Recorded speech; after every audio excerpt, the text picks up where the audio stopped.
think for me, what's been very helpful is, and it sounds very basic, but it's actually true, right? Is really focusing on what you can affect. So I think to me, whenever I notice that my mind starts going into, the kind of into a state of thinking, oh no, this thing is broken, like woe is me, it's actually bringing it down and saying, well, let's hyper-localize the problem. What exactly is broken? And I always find it's not helpful to use terms like broken. Actually define the problem, right? What is the thing that isn't working the way that you want it to? Or what is the thing that is causing the problem? Or specifically, what is the problem that you're going through? And then taking that problem and thinking through, what can you do about it? Hello, welcome to another episode of the Hypergrowth Experience. I am your host, Nima Gardide. This episode is with my friend Maria Riomin. She's the founder and CEO of Kojo, a leading materials management platform. We've known each other for quite a few years. I'm very grateful to have spent the time recording this conversation with her. We talked a lot about managing your internal state as a founder and how much that comes into play when you're trying to grow a business and going through the challenges that come in front of you. I do truly believe it's a huge part of growing businesses and building businesses in general, and it's a topic that's not discussed enough out there. And I'm very grateful for her ability to be vulnerable and open and honest about her imposter syndrome and how she's gone through her journey as a founder. And we got into talking about her B2B SaaS business and how close to the customers she still is, and for the beginning and going in there trying to figure out how to solve their problems and understanding the problem space before getting into it and building sort of like a long-term plan of here are the things that we need to do in order to solve this bigger problem that we've discovered. And if you're a founder or thinking about expanding product market fit, I think it's one of the most interesting conversations I've been a part of. We start with her sharing her entry into the business world while she was at Oxford, and immediately after that, joining as an analyst in Goldman Sachs. Here's Maria. I started at Goldman where on the M&A side in London, real estate, healthcare, and consumer was one big team. So I started off there, and I think a couple of reasons. I think number one is I studied politics, philosophy, and economics at university. And that's right, very, very broad. And I came out of that thinking I've just read a lot of philosophy, but I really felt like I didn't really understand finance, right? Or how companies actually worked, or really in many ways, right, how the world worked. And so I wanted to go into banking really to learn the basics, right? I wanted to understand, how do you evaluate companies? How do transactions happen? What types of transactions happen? And just really to get a better understanding of how the financial world functions. And Goldman of that was fantastic because they literally, send you to New York where you have a 6-week training program where, you're sitting in the classroom every day throughout the summer, essentially learning all of those basics, which, I subsequently learned a lot of people had learned in college because, a lot of people actually study finance. But if you come from studying things that are a lot more abstract, I thought that was really just helpful. And then the other thing is, honestly, I think for us at university, right, entrepreneurship wasn't a real consideration, and that I'd never really known anyone who'd become an entrepreneur, especially who'd become an entrepreneur straight out of college. And so I think across most of my friends, right, a lot of people became journalists, a lot of people went into law, people became consultants, people became, everything from sort of doctors, bankers, like a lot of the traditional careers. And it was interesting because later moving to the US, I saw what a big difference it made if there were a lot of alumni who had gone into entrepreneurship. Because I found that, right, friends of mine who'd gone to, let's say, Stanford, there was a lot more of them who saw entrepreneurship as a real career path and not something that you can eventually get to, but first, you need to take this meandering route across sort of more established disciplines. And was that on your mind from the beginning that you might start stuff? And the secondary question is just, where did you go to college that didn't have a lot of entrepreneurship built into it? Honestly, no. I always thought I'd actually go into politics. I went to Oxford, and at Oxford, I got very involved in student politics, and I ran this thing called the Oxford Union, which is, largely a debating society. But also Oxford is collegiate. So it's made up of 30 or so colleges, and the union is one of the only bodies that actually centralizes all of the colleges and that hosts all of the debates, the balls, the speakers that come, and has this really beautiful sort of building in the middle of town. And through that, I got to meet so many really, really fascinating people, right, at sort of the age of 20 or 21. And I remember thinking, wow, this is really fascinating. And so many of them came from politics. And I remember back then thinking, well, to me, especially growing up, Jewish, a huge concept for me has always been this concept of tikkun olam, which translates in Hebrew to fixing the world. And what it really speaks to is, right, that your goal is to leave the world better than how you found it. And especially through that Oxford Union experience, I had internalized that the way to do that was by going into politics. Right, it was by going into politics, like holding elected office, and then being able to, enact policies that make the world a better place. And to me, what was fascinating in moving to the US, and this, by the way, again, I know you and I have spoken about this before, but I think that's hours of content on its own, was this realization that actually you didn't need a 30-year career before you can go into politics and start making a difference. You could start making a difference in your 20s just by finding problems and solving them. I didn't know about your student union life. I was also on a couple of, so it's funny. So the Canadian model is very similar to the English model in that collegiates, and there's a university, and there's a lot of sort of colleges within the university. And when I was in school for the couple of years that I was, and I was also on these student boards, which I thought were quite useful. It was such an interesting thing to learn on how to first organize and then host debates and have people attempt to communicate in more systemic ways. I'm super curious I wish I could put you in a room with your with your younger self now, because I think a lot about that. I also thought I would get into politics before I was an entrepreneur, for very similar reasons, and I'm always curious, but how I would even be able to communicate with the 19-year-old version of myself who thought the best, fastest way to create impact in the world was to join the sort of political class and attempt to connect people in that way and solve problems. But you decided to go in a totally different direction after school, which is interesting. So you went to GOLDMAN, you did a couple of years there. Do you feel like it was useful? That you said you wanted to learn, and it sounds like that first summer was very useful. Was it useful to go through the process of actually being there for a couple of years? So I was there for a year and a half. And yeah, I definitely think it was useful. I think, especially at the time, coming in as your first professional experience, what to me was more useful than even any of the content that you learn is how a really successful organization functions. And GOLDMAN, I think, do an amazing job at just recruiting, in that the class around me was full of unbelievably talented and just really, really smart people who were also just really passionate about making impact in the world. And to this day, some of my best friends come from that group. But I think a lot of what was really useful was also learning, what hard work was. Like GOLDMAN definitely teaches you a lot of discipline. Back then it was a lot of hours. And so it really teaches you, what it's like to operate in a professional setting, right? How to intentionally communicate, how to set expectations, how to hold people accountable and yourself accountable to those expectations, how to pace yourself, how to, really frame the projects that you're doing and the work that you're doing, and how to contextualize that across sort of, what is the bigger picture? What are we actually trying to achieve here?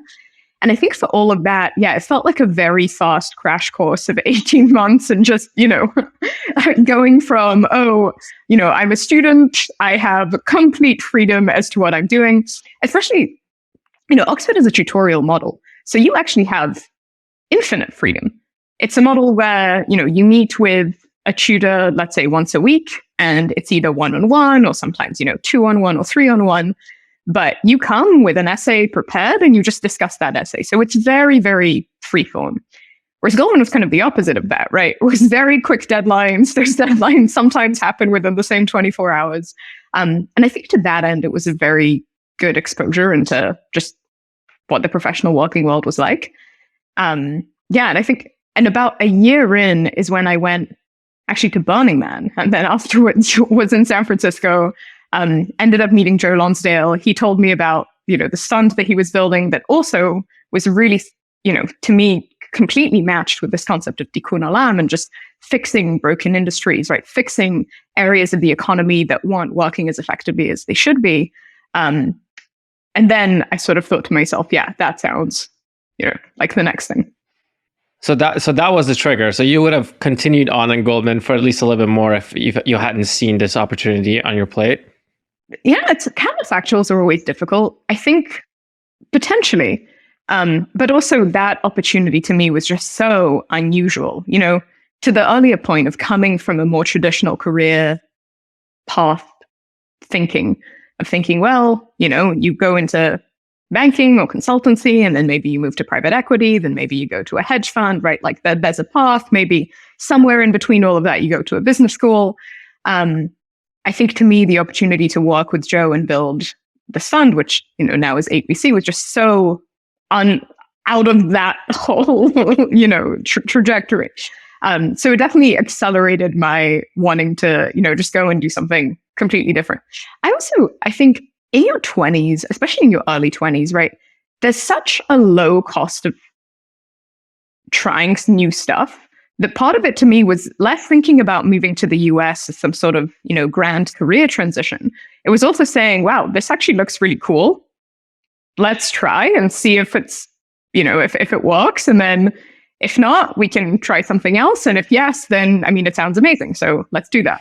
Yeah, I like that a lot. I think the way I speak to my partner about this of you have to have very low action potential in the early days of your life and your career and just do stuff and just throw ideas out there and see what sticks. And then you can sort of reevaluate that as you get older, but hopefully not too much. And I think this is a thing that I witness in some of my friends who are maybe like 10 or 15 or 20 years on me, is that they're not as nimble in decision making, and for sometimes for very good reasons. But sometimes I wonder what a better model of sort of decision making can be when you're in your like 40s or 50s. Should you be as sort of like audacious and going out there and trying out wild different things, or should you be a little bit more concerned and think through all the possibilities? I don't, and this is definitely an insecurity of mine. I don't want to lose this part of myself of like extreme optimism. I think we can just figure it out. Part of me that shines through as an entrepreneur, where I can see definitely some of my friends who are in their like 40s or especially in their 50s or onwards don't have that as much. And it's interesting, and I highly agree with you. In your early 20s, that's what you should be doing. The thing that stood out for me as you said that is, first of all, Burning Man. Like, I think everyone should go to Burning Man. Sounds like it's a great idea. But it's funny that you're the second guest I've had who said that they learned how to sort of effectively grind because they went to Goldman or sort of like the banking world. And I've obviously never been in that world, but it seems very hard. And if you're able to at all be successful in it, and doing it, and it sounded like you felt like you could have continued doing it, and this opportunity came along. There was like something special there. Do you feel like you grind as hard now as an entrepreneur or any other job you've had, or was that sort of like specialized to that world that you were in? Yeah, no, great question. And actually, just to put a pin in that, going back to the point about, the sort of your early 20s being a time where you experiment more. I think advice that was given to me, I think when I was a teenager, that I always found very helpful is thinking about the cost of mistakes, right? And I remember someone telling me, up until the age of 25, you have a lot lower a cost to any mistake that you make, because you always have the, essentially plausible deniability of saying, well, I'm only 23, so I guess it didn't work out. And at that point, right, you have most likely, and this obviously isn't true for everyone, but in my case, right, you have fewer dependents, you're extremely mobile, you can, you don't really have anywhere that you need to be for any particular reason. And so to me, I thought that was always a really interesting mental frame, because especially when, let's say, you're running an organization, right, you are in a very leveraged position and the cost of errors starts becoming greater and greater. Because if you set, let's say, the company on the wrong direction, right, that is going to affect way more people than just you. But I felt like when I was 23 and I was thinking, well, let's go and, try this sort of wild thing out there in the US, I was like, well, this literally affects me. So in that case, the sort of the cost of error is lower. But, to your point about, the grind, I think running your own company, my experience has been that it ceases to be as much of a grind because it almost becomes your life. It's like you go so far east that you end up west, where I find that it becomes so much a part of what you do, right? I wake up and I think about the company, and so many now of my closest friends are people that I've worked with, either directly on the company or investors or advisors of ours. And, now let's say even doing things outside of the company, your social circle, right, starts becoming a lot of entrepreneurs where you talk a lot about company building or investors or, I angel invest. And so I find that really interesting to talk about. But I think that now that's become really a part of my identity. And I think the different thing with, let's say, working in banking was it's less your identity because you sort of stepped into a context that someone has shaped for you.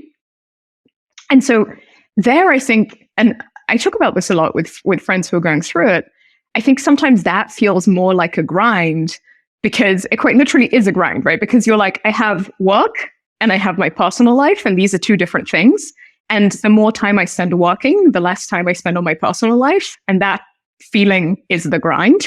Versus I think now it's kind of all blended together in a way where, I very often will, go and exercise in the late afternoon, and then I'll come back and I'll do some work, and then I'll go have dinner, and then I'll come back and I'll answer some emails.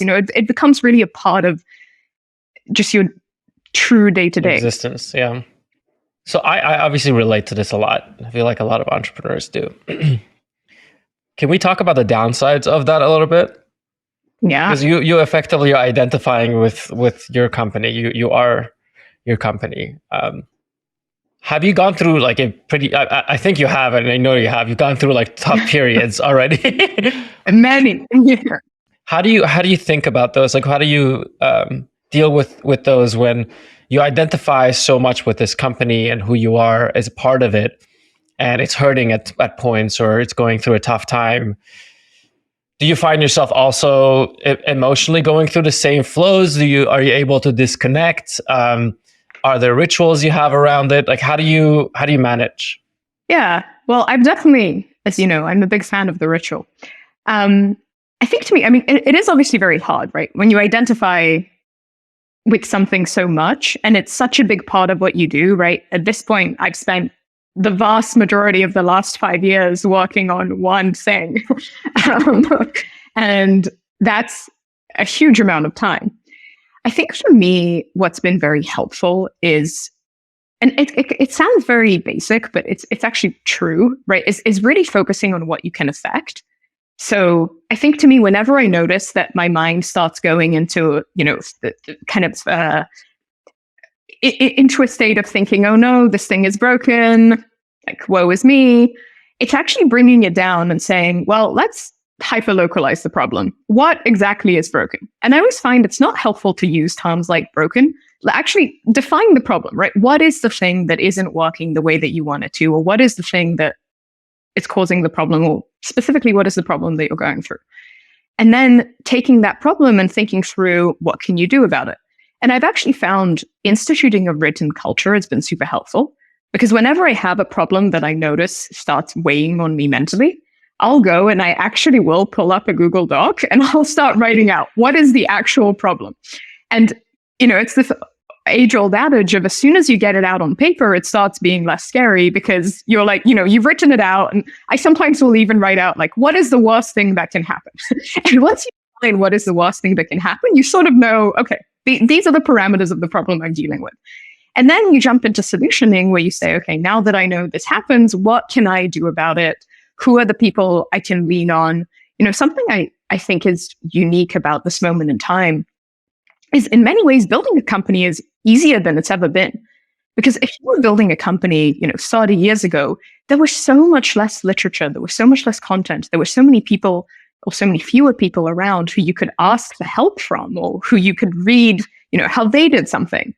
At this point, I find whenever you localize the problem, it then becomes way easier to say, oh, I know that this friend went through something similar, or I know that this person knows someone who went through something similar. Or actually, let me just see, what are the online benchmarks? Or like, what can I find online about this problem?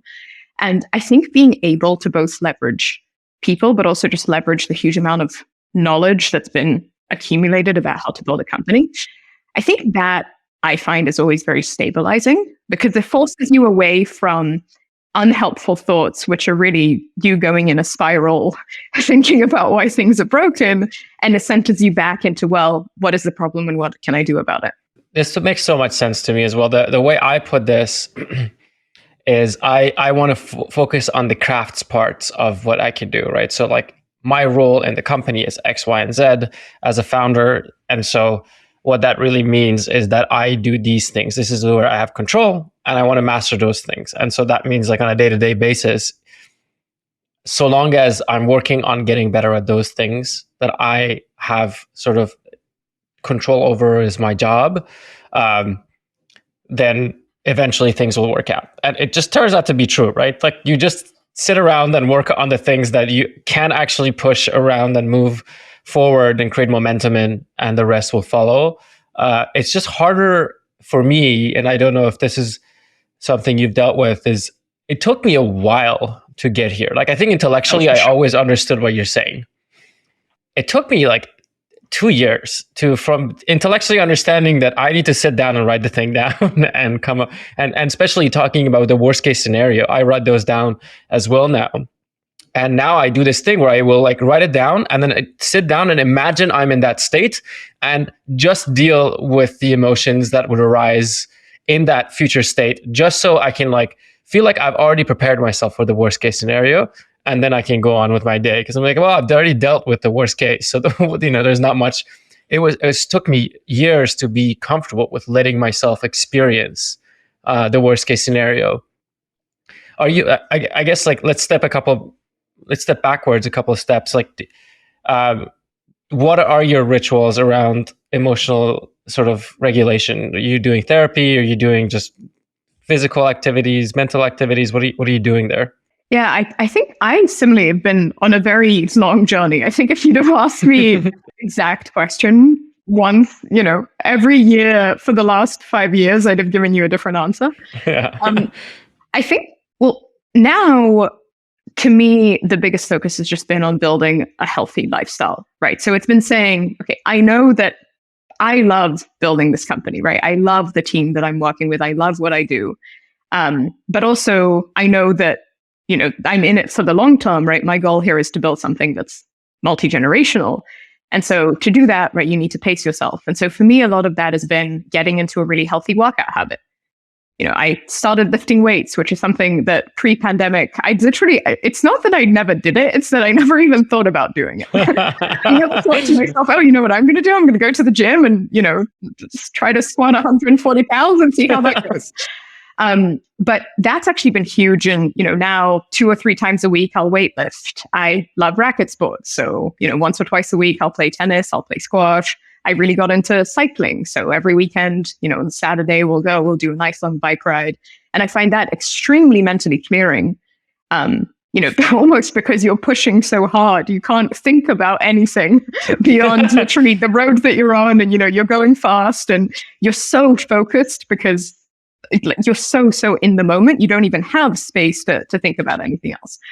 And also, I think, to me, being in a healthy partnership, I know you and I have spoken about this a lot, but that's also been a huge part of it, right? Of learning how to be a good partner and how to, just build really good habits of every night we have dinner together, and dinner is a time where we're really present. And, we will like everything from just like watching a show to turn your brain off to, we love playing board games. So, doing that, like, don't I know it? Yeah, no, you've been forced into a lot of board game nights.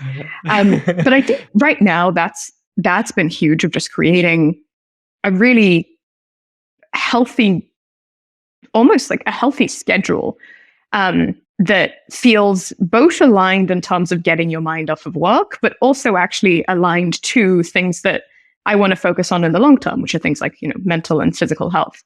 And I think if I look back on the last, 5 years, getting to today has been a journey of, first going to therapy and really unpacking a lot of, hey, where do I feel blocked, and where do I feel like, I'm just not as happy as I should be. It was learning to meditate, which, I think it was circa 2019 was my big meditation year, was when I really, I found that to be the best way to sort of take time to just be really present every day.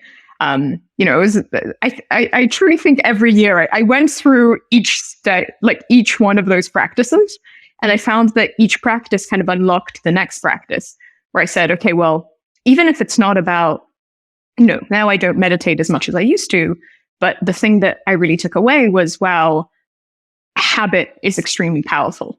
Just knowing that you have something at a set time every day is going to give you a real structure to your day. And so I took that, and now, I've applied it to things like working out. So I definitely think there's a big evolution in that. I think had I not done the earlier part of that, there's no way that today, I'd be, I think, as happy as I feel. Yeah, that's so interesting. I feel the same about so many of these things. I have similar analogs on almost everything you said. The biking thing is interesting. I've never found a lot of interest in biking, but what you described is exactly how I feel when I climb. Because when you're climbing, you're like, oh my God, I cannot be possibly thinking about anything else right now, because I'm going to fall on my ass if I don't focus completely and be here and be present. And I find that I think similarly, there's different things you can pull out of all these practices that have so much wisdom in them, right? There is like meditation of all its different kinds. Psychedelics for me have also been very helpful. But after you figure out what the thing it is that they provide, in my opinion, you can kind of go back into that state when you need to, right? So when I'm climbing, I feel like I'm meditating, right? There are moments where I want to feel connected to everything around me and everyone around me. So I'm not on psychedelics constantly throughout the day, but I want to feel connected sometimes. And so I imagine that I'm here on this ball in space, and I'm going around the sun, and I literally will like raise my hands and be like, woo, I am on this ball in space, and feel small, which then makes me feel connected to everything, right? And so there's so much truth in all of these different practices and rituals out there.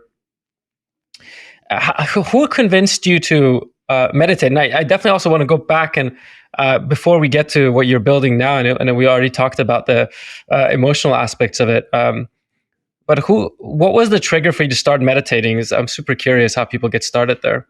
It was, and I'll actually tie this to an earlier point that you made, which is I, especially starting out, in my early 20s on my entrepreneurial sort of path, I used to find imposter syndrome so overwhelming. And I think this is true for many people, but especially with a lot of female founders that I've spoken to, I think their stories resonate so much.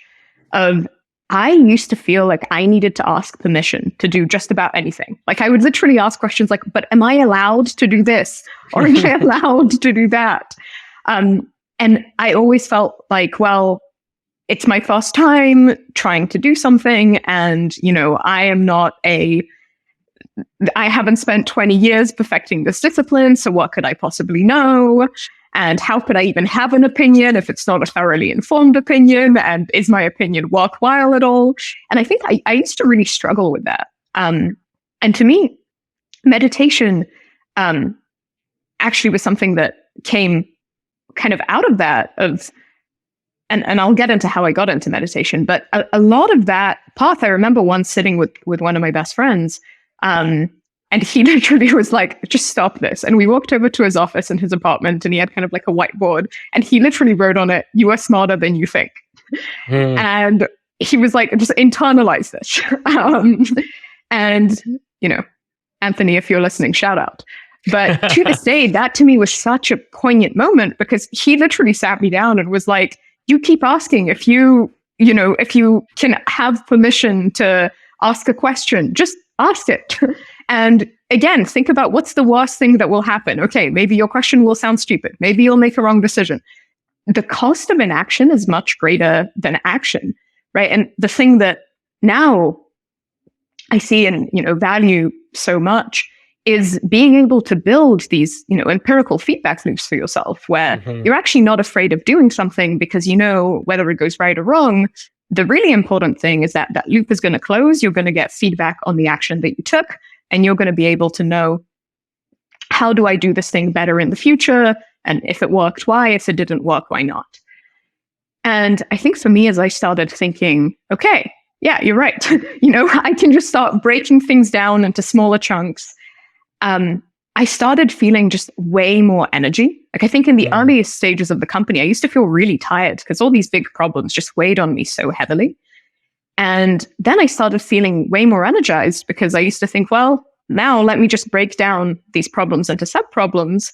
And the more of those feedback loops that I went through, the kind of freer I started feeling, right? The freer I started thinking, well, I'm just going to write out a document with my thoughts. They're not going to be perfect. They're also not necessarily going to have perfect conclusions, but they're going to have hypotheses, or they're going to have conclusions drawn based off of the data that I have at a given time.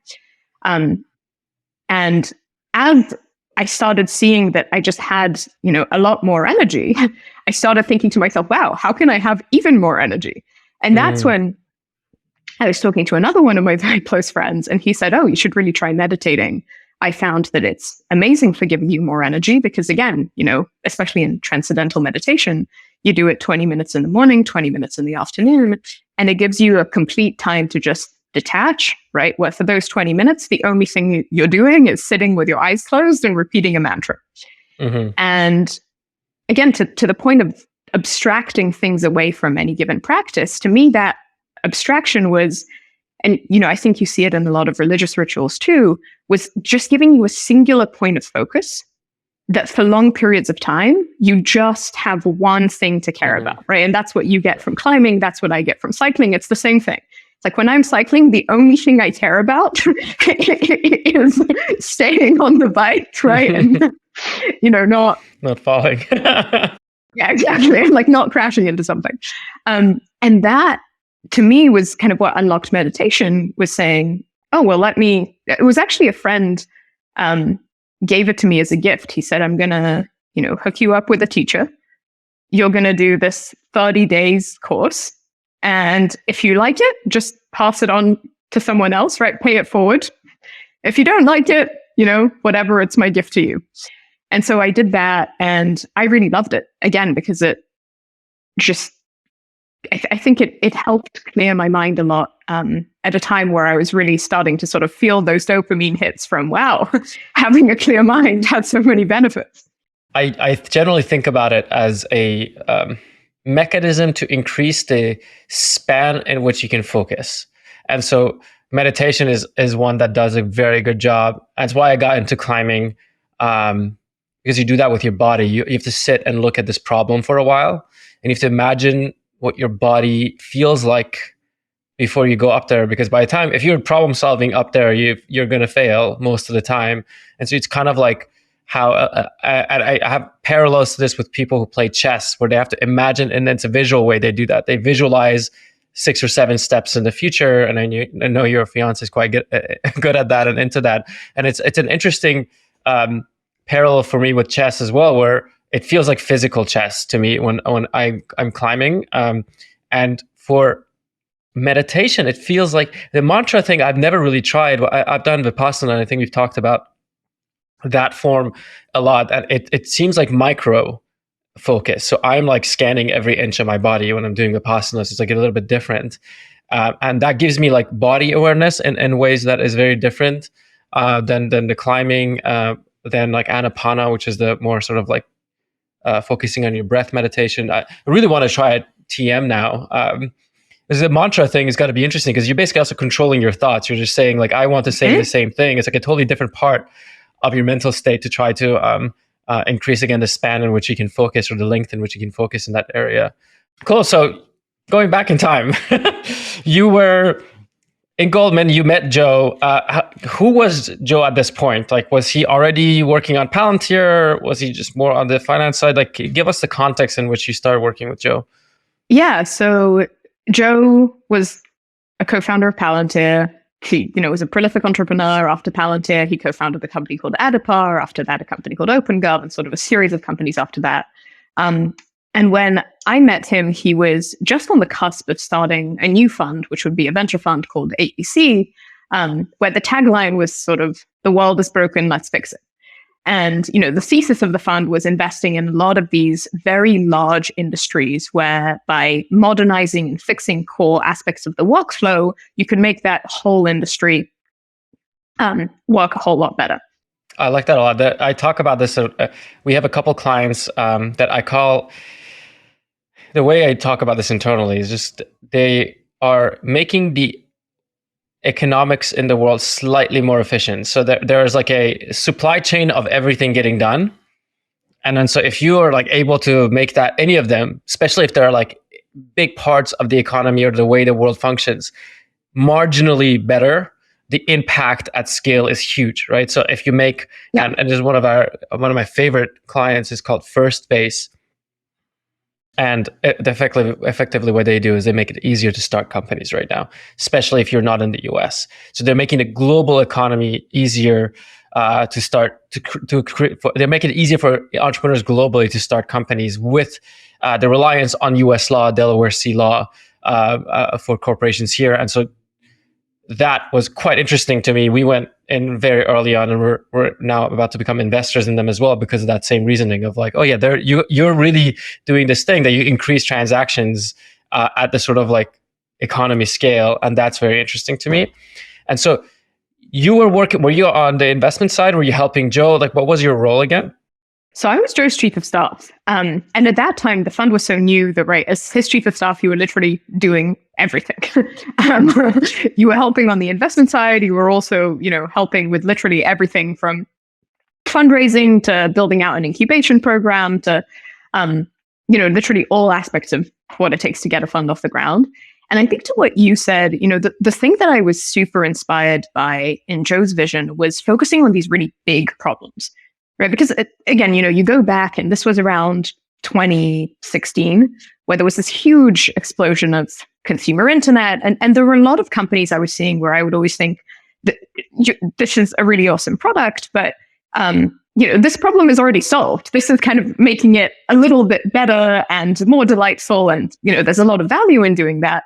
But I would always think about, what about those giant, unsexy industries that people who build tech companies tend to not think about, because, that Venn diagram of people who know how that industry works and people who know how to build a tech company, the overlap of that Venn diagram is pretty slim.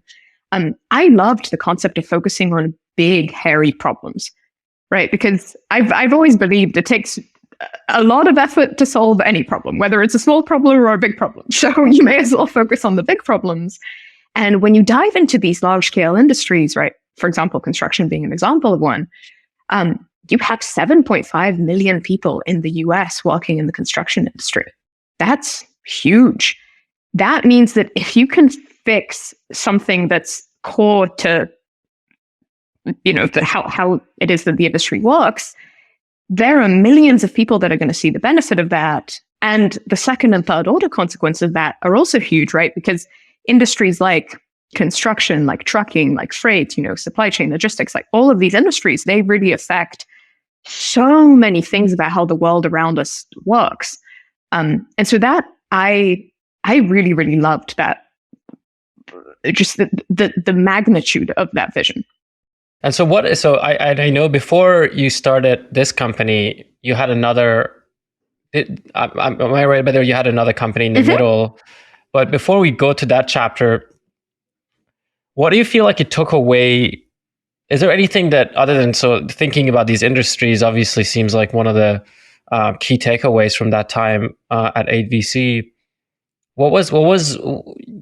Give me a story of how you feel like it changed who you are and the way you looked at the world, and it has helped you become the entrepreneur that you are now. Oh, immeasurably.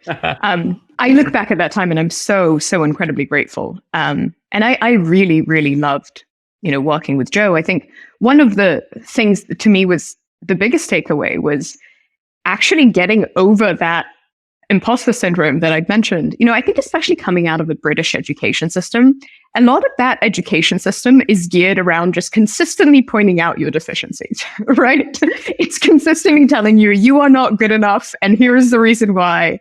And even the grading system is very hard. Like, to get a first-class degree, which is the best degree you can get, that's 70%. There is no such thing as getting 100.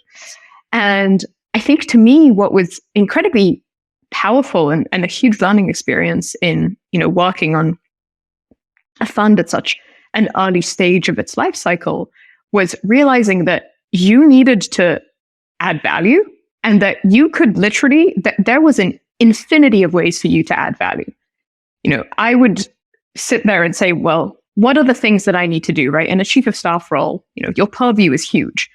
And so many of those things were things that I realized, I can actually affect them, right? From, okay, we need to help our portfolio companies hire engineers.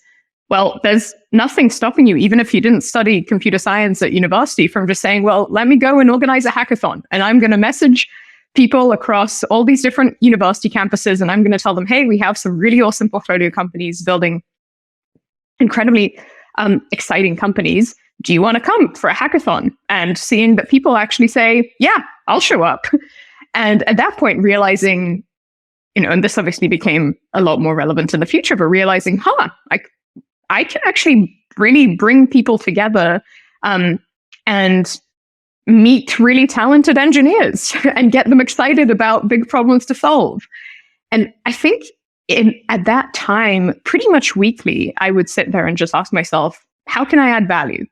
And, when you're a company like GOLDMAN, which is huge, you don't have as much room to do that because everything has already, those processes have already been built, right? Everything is quite structured. There are templates for most things that you want to do. There are processes for most things that you want to do. There are certain approval flows that you have to go through. And that's because it's a much more mature business.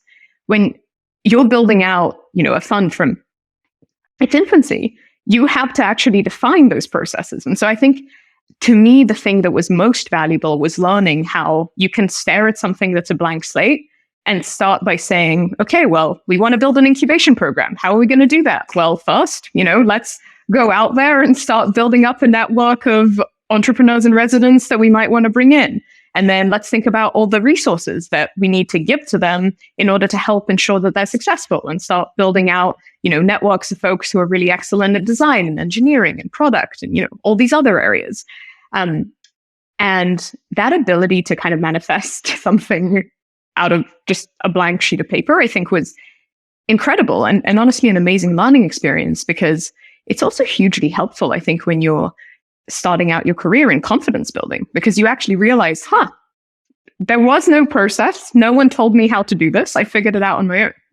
Yeah, and it must have felt so good to go through that. I think I experienced that way later in my life, where I had lost confidence as an entrepreneur, and even as like someone who was able to get stuff done by the time I was in my mid to late 20s because of all the failed things I had worked on, where it sounds like you were launching into your entrepreneurial career feeling very confident in your abilities to get stuff done. I had to rebuild that from scratch for this company, and then feel like, oh no, actually it turns out I'm pretty good at this stuff, but it had been taken away from me. It's something I had when I was in college, and then kind of lost it for a few years in the middle.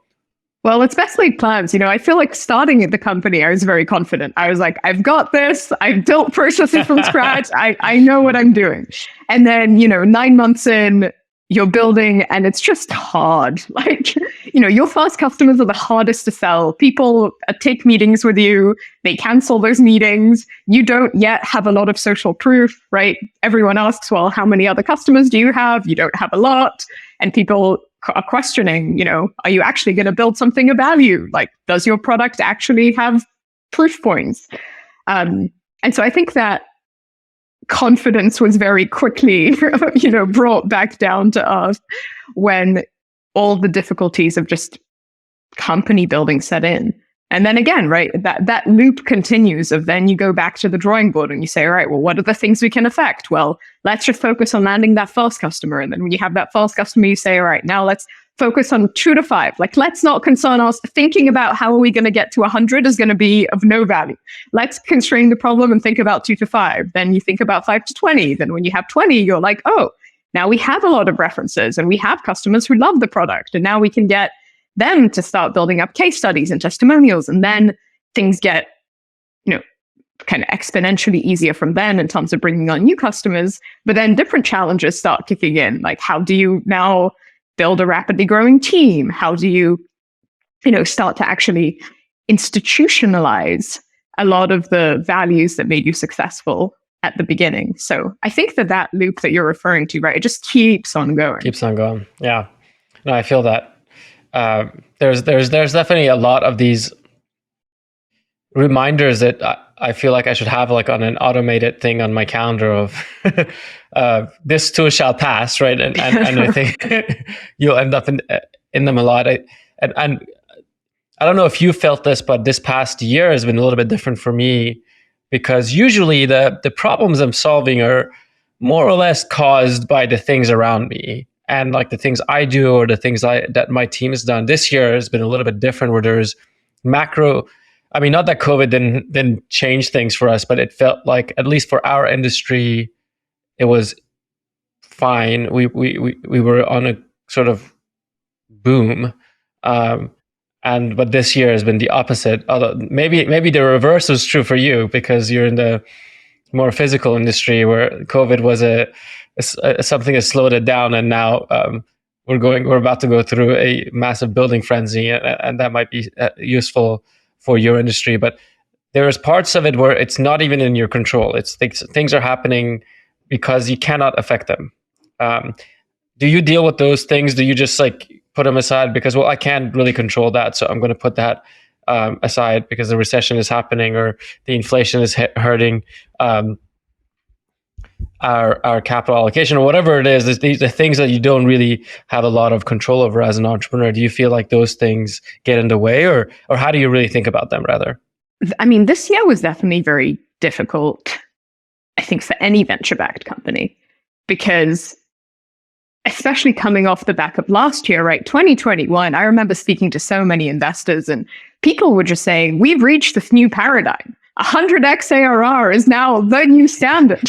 Things will only go up from here, right? There was this huge amount of optimism. Everyone wanted to do deals. Everyone wanted to take meetings, right? Deals. I think our Series B got done in like less than 10 days, from like first meeting to multiple term sheets in a very oversubscribed round.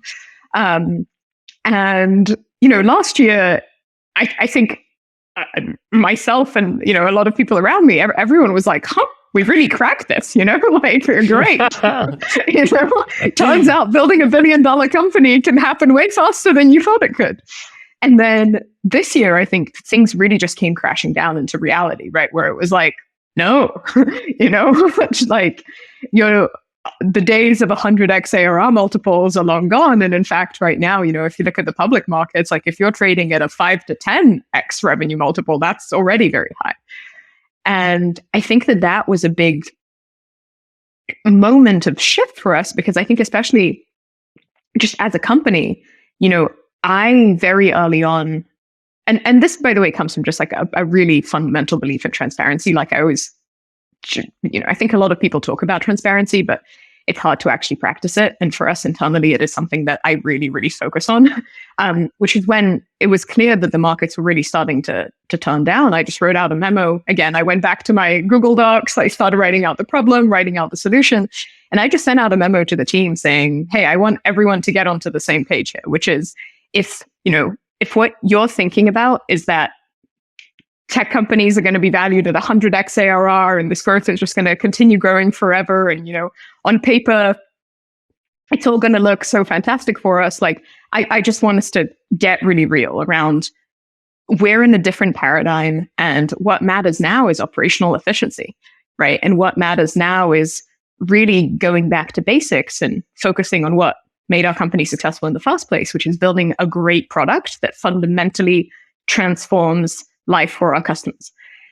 And I think that was a big shift because, I think that there's definitely a big dopamine hit that came, I think, throughout the industry of last year. Everyone was like, we're working at, these multi-billion-dollar companies that have grown so fast. And I think there's just a huge halo effect around that. And that's very different to this year saying, actually, we're not going to try to double our team year over year. We're actually going to be a lot more thoughtful about, for every role, saying, do we need to hire someone new to do this role? Or is there a way where, does this role need to be done? Is there a way we can split up the responsibilities of this role across people on the existing team, right? How can we have everyone step up and take more ownership? And so I think that paradigm shift was definitely hard. I mean, on the construction side, you're right? Our customers have, they build commercial projects. They build everything from, solar plants to hospitals to multifamily residential buildings to, shopping centers and stadiums and school classrooms and university campuses. A lot of those things, right, they take many years to build. And so for them, they build up pipeline years in advance. And so from a macro perspective, right, in our industry, our customers have a ton of projects ongoing, right? So many projects got commissioned over the last couple of years. And especially with the Biden infrastructure plans, right, there's a huge amount of just infrastructure improvements that are happening all across the country that our customers are working on. So from that perspective, things have been really healthy and our customers have a huge amount of work. And, right now we've been used to date on more than 10,000 projects across the US and, continuing to grow that very fast. So that side's really been fantastic, especially in terms of seeing the impact of the work. But I do think that the reframing of expectations when it came to things like valuations and company growth and everything like that, I think this year was definitely difficult to go through. Yeah, I think it was great. And I know I can say this standing outside of that bubble, but it felt like it wasn't working. It felt like there was definitely a bubble there, and people were overestimating how valuable some of these companies can get. And I'm saying that as someone who invested in plenty of these.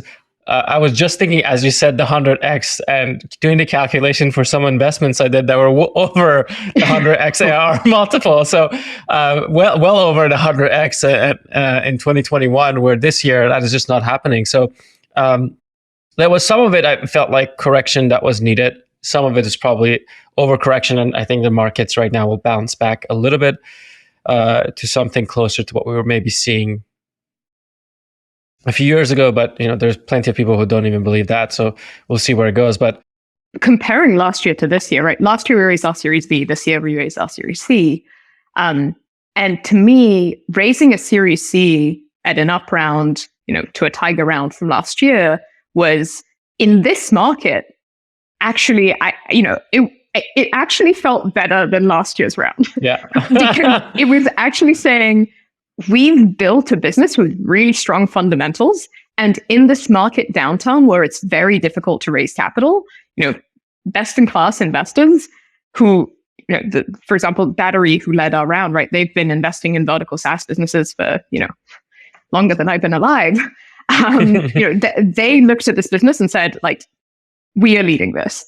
And again, it ended up, being in like a way oversubscribed round, which in this market felt amazing. And I remember in last year's market, I almost felt like, oh, like, should we have actually like raised more? I think in this year, it definitely felt it felt different. Like it really just felt like, wow, we deserve this. And it's based on fundamentals. It's not based on hype. And I feel like a lot of last year, similar to what you're saying, I definitely had moments where it was like, is stuff just, is it just me, or does stuff seem a little bit out of whack? Yeah.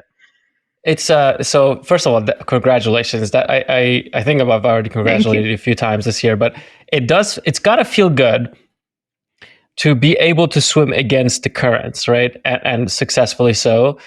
What that tells me is that if you are building a good business, none of this stuff matters, right? People will continue capitalizing you and helping you create the vision that you set out to create. All I was saying, I think, is that the markets were overvaluating businesses that may have not been structured in a way that your company is, or have the potential even to get there. 100%. And to the story of Kojo, when we started Kojo, we didn't even start thinking about construction. We were just thinking about cities and how we can help build the built environment in a way that was faster, in a way that was more affordable, and in a way that was more sustainable. Especially when I moved from London to San Francisco in 2016, a lot of what struck me was just, you had this unbelievable density. I'd actually never seen anything like it, of just extremely talented, hungry young people all living so close to one another, right? Where you kind of had, I think, an unprecedented level of just entrepreneurial and technical talent in one place. And at the same time, you walked around and you had, the Van Ness bus lane that had been taken more than 20 years to build. And so many of the core aspects of the physical environment were just totally broken, right? You would walk around and you'd see there was this chronic dearth of affordable housing. Like, we clearly weren't able to build supply at anywhere close to the rate needed to match demand. And you had things like, actually across the street from my apartment, there was a BART station that was getting built that I think at that point was, years delayed. You had constant, never-ending stories of projects that were over budget, projects that were delayed, projects that, got opened, like the Transbay Terminal, that then needed to get shut down because they had some wrong equipment installed. And when we started the company, we just said to ourselves, how can we make it easier, faster, and more sustainable to build the built environment, right? How can we make it easier to build any one of these things? And for the first 6 months, we said, you know what, we're just not going to pay ourselves. We are going to go on this pure exploratory mission. And we're just going to talk to as many people as possible to try to understand what actually is the problem. And for 6 months, we literally straight up hustled. Like, we literally, shame went out the window. And we just literally reached out to anyone on LinkedIn, probably to half of the United States of America. Now I have so many connections, and people will often message me saying, "Oh, can you introduce us to such and such person?" And I'm like, I have no idea who that is. I likely added them in 2018. That was that. We just really tried to get in touch with anyone who touched construction, who touched permitting, who touched city building, who touched anything tied to, private or public projects, to understand why it was so difficult to build. And in that process, and by the way, we would show up, with donuts and pizza, not at the same time, at different times, to job sites to get people to talk to us, right? We would literally just do anything we could to get some time with folks who could tell us what's going on. And what we learned was, for any commercial project, so that's essentially any project that isn't a single residential house, 60% of the cost of building them was in labor, and 40% was in materials. And when we would ask people, all right, well, 40% of materials, that's a lot. How do you manage your material supply chain? They would tell us that most commonly, it hasn't changed since they started the company in, the 1980s. And what that material supply chain process looked like was, you had foremen walking around on job sites. They were the experts. They know what is the material that actually needs to get installed. They would walk around, in some cases, literally with a clipboard and a pen, writing down what it is that they need. Then they would either call up purchasing agents who were in the office, or sometimes literally just take a photo of the thing they wrote down and forward it to them. And the purchasing agents had a huge amount of very manual, painful, repetitive work where they were fielding in all these requests of, can you buy this and can you buy that? Having to type that up and then having no easy way to compare prices or inventory across multiple vendors. So they would have to go and then call each vendor and say, what do you have available? What price can you do? And all the while, that entire communication chain was disconnected, right? Because the people in the field, they had no visibility into whether that thing had been ordered, when it was actually arriving. And that makes it really, really difficult to plan. It makes it incredibly difficult to know when that delivery is actually getting there and who you need on site. And we realized that just across that entire chain, there were so many things that we could build to make it more efficient, I can detail these ad nauseum, but from making it easy to actually reconcile invoices. Today, you get an invoice and there's no way for you to match up that invoice matches what you ordered, which actually matches up what got delivered, because 3 different people touched each part of that transaction. And so that means that a lot of companies are paying these invoices with no confidence that it's actually the right amount. Or thinking about waste, right? If you're not able to plan in advance and do these big buyouts, you're likely to end up with so much waste because it's, you're afraid that you're not going to have enough quantity. And there's a massive labor shortage of skilled construction workers. So you definitely don't want them not having the materials they need to do work. And so thinking about how to plan and then how to track how you're doing against your estimates, that's something that, before we started was just not possible unless you were willing to build out your own systems and put a huge amount of work into it. And even things like tracking deliveries, right? Making sure that someone had that original order and could go and line item by line item, make sure that the stuff that arrived is actually the stuff they ordered. None of that was possible. And so that's what we realized, right? For us to make the biggest impact that we could to the built environment that was within our control, we realized if we built a materials management system that allowed contractors across the US and soon across the world to manage that process from project takeoff to closeout, of always knowing where their materials are, making it easy for them to know they're getting the best price, and just making that entire flow of how they buy, pay for, and manage their materials easy, we can make a huge impact in making it faster, easier, and more sustainable to just build anything. And so do you have the material providers on this platform as well? Or is that something like you have the SKUs on there, or at some point they are part of this ecosystem and they can directly buy on Kojo? I was like, hey, I want this material. I know exactly how much of it I need and I need it to be delivered. So we do now. When we started, we didn't. And when we started, our focus was very concretely, let's focus on the contractor.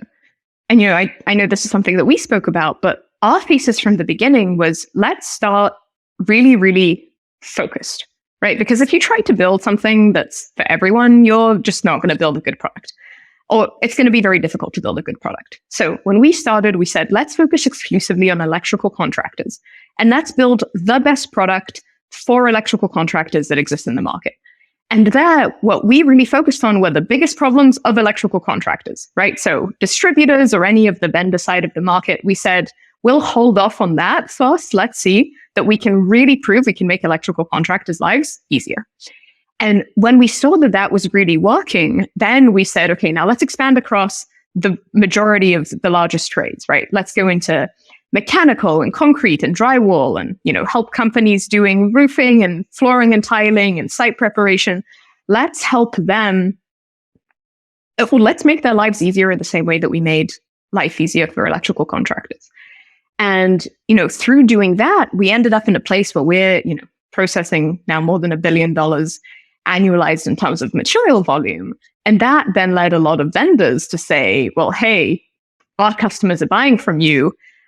We're now happy to also plug into the system. And so now to your question, yeah, we have, a lot of the biggest vendors in the country we're working with to have direct access to their catalogs, to have direct access to their pricing, to also, just automate a lot of the information exchange between the two parties. But that only happened because we had such strong customer buy-in and such strong customer love on the contractor side that contractors would actually tell their vendors, hey, you guys need to get on Kojo because that's where all our information is. And we don't want to have, 3 different information streams. Like, let's just centralize it all in one place. I love it. There's the one side of the marketplace is literally pulling in the other side for you because you're really solving a problem for them in such a way that the other side of the marketplace is coming in and saying, well, we have to be on this now.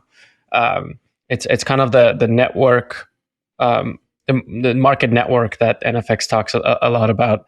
Feels like you've kind of cracked that model there. And so, I know we have only a few minutes left. So tell me about the first part of the growth. I think we talked a bit about that when we first met, of how you got from this 0 to 1 and how you went through this one slice of the market. There's clearly a product strategy. You solved one slice of the market's problem very well. How did you find these folks? Electrical contractors, are they on LinkedIn? Are they on, where do you find folks like this? And I really like this part of your story because it just shows, going back to what you had said earlier around, this is like a blank canvas and you just have to figure out how to create the process that makes this thing work. I remember listening to this or hearing the stories and being quite impressed. When we started, we very quickly realized it would be very difficult to get in touch with contractors through the typical channels that, a lot of consumer companies use to reach their customers. And what we realized is we really needed to meet them where they were, and we needed to think not from the hat of Silicon Valley, but from the hat of, if you're an electrical contractor, like, what matters to you, right? How do you interact with other people in your trade? How do you want to buy tech solutions? And so number one is we realized the importance of associations, right? And realizing that, for example, within electrical, you have a huge regional density of associations where people have a lot of affinity towards these associations, right?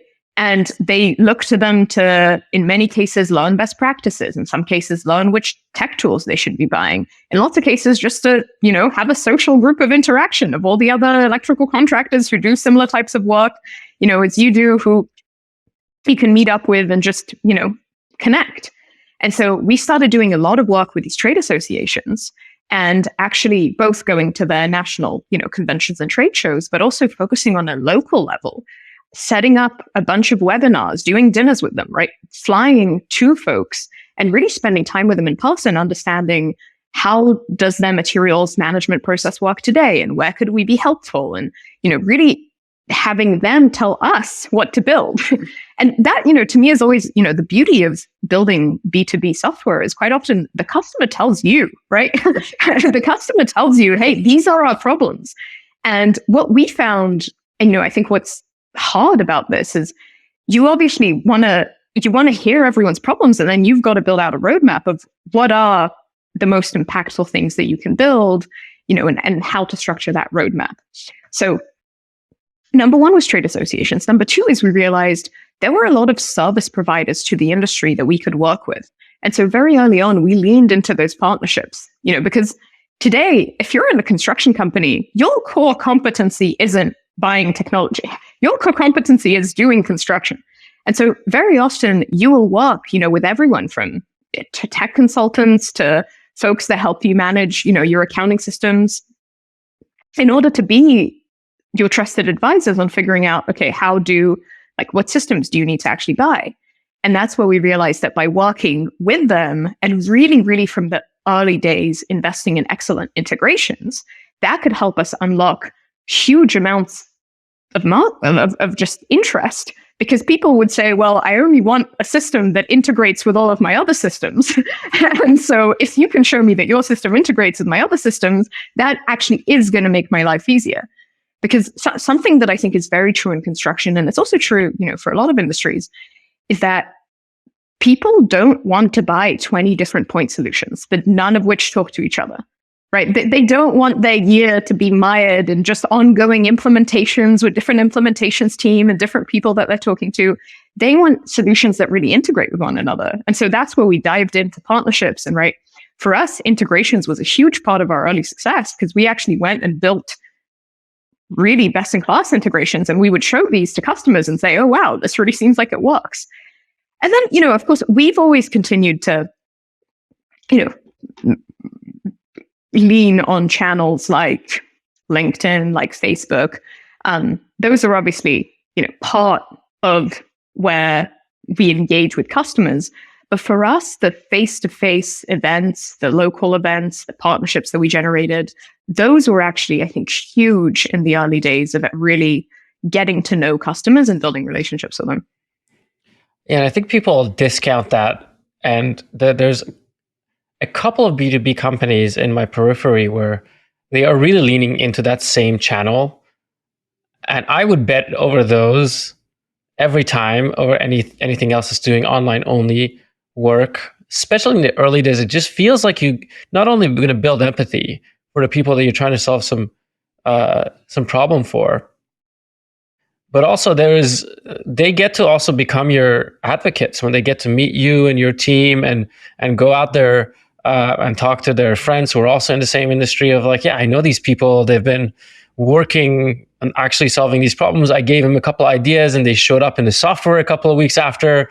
And that sort of sensation is infectious. And I think people discount the amount of sort of human level work and marketing you have to do to build these like long lasting businesses, because you from the get-go built into the culture of the company and how to create empathy for your users, Anyway, Maria, I know we have no time left, and I feel quite grateful for the time you've given me. And hopefully at some point we'll do another one of these and we'll go even deeper into the stories that you have to tell. Thank you so much for coming on, and I really appreciate the time you've given me. Of course. Thank you for having me, Nima. All right. And that's a wrap. I'm so happy I could spend this time and this focused time with Maria. We've had a lot of these conversations in silos at dinner parties or different experiences we've had together, but it was really great to go deep with her and talk about this stuff. As always, drop a comment on YouTube or Spotify or Apple if you're listening on these platforms. We'd love to hear your feedback and reviews on the podcast. Next episode is going to be with Vikas Heber, who is a VP Growth Marketing at TIA. It's a healthcare platform for women. And it was a great conversation there as well. He's quite a talented marketer and brand marketer, as well as a growth marketer, all in one, which is quite unique. Anyway, thanks for watching and listening.